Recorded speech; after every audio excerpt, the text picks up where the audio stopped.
तो विश्व में 2794 भाषा है, 2794 भाषाएं हैं। इसमें हमारे धर्म ग्रंथों के अनुसार कहा जाता है कि संस्कृत भाषा सभी भाषाओं की जननी है और संस्कृत से ही विश्व की सभी भाषाओं का सृजन हुआ है और संस्कृत से ही हिंदी का भी जन्म हुआ।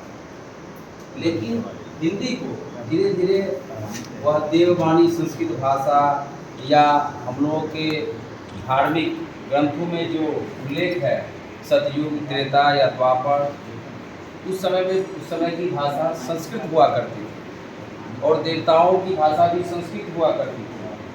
लेकिन आधुनिक युग में खासकर हिंदुस्तान में यह हमारी मातृभाषा है। और यह हमारी मातृभाषा क्यों है, बच्चे इस बात को समझें। मातृभाषा मतलब होता है जो मेरे माता पिता, भाषा मतलब क्या होता है, अभिव्यक्ति का माध्यम, जिस माध्यम से हम अपने मन के भाव को या हम अपनी अभिव्यक्ति को प्रकट करते हैं दूसरों के समक्ष, उस माध्यम का नाम है भाषा।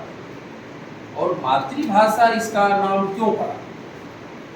इसका नाम इसलिए मातृभाषा पड़ा कि हम लोग पीढ़ी दर पीढ़ी, हमारे माता पिता, फिर उनके माता पिता, फिर उससे पहले जो उनके माता पिता थे, इस भाषा का यूज कर रहे हैं, इसका उपयोग करते आ रहे हैं। इसलिए यह भाषा और इससे हमारे भावनाओं को समझना, अपने मन के विचारों को व्यक्त करना शुरू से ही परंपरागत रूप से चलते आ रहा है।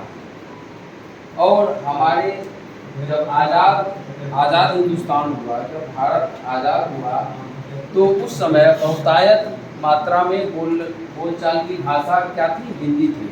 और हमारे देश के बहुत बड़े भूभाग में हिंदी भाषा भाषी लोग थे। तो गवर्नमेंट का विचार हुआ कि भाई मातृभाषा तो सब देश अपना अपना अलग अलग रखता है, तो हमारे देश की मातृभाषा क्या होना चाहिए।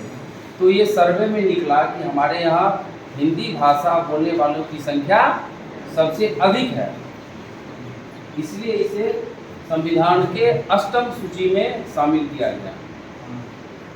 उसके बाद धीरे धीरे फिर बहुत सारी भाषाएं, क्षेत्रीय भाषाएं जैसे भोजपुरी आई, तेलुगु है, मैथिली है, बहुत सारी भाषाएं हैं जिनको 8वीं सूची में फिर धीरे धीरे ऐड किया गया। लेकिन मातृभाषा के रूप में हिंदी को संज्ञा मिली और उसी से हम लोग मातृभाषा हिंदी बोलना प्रारंभ करें।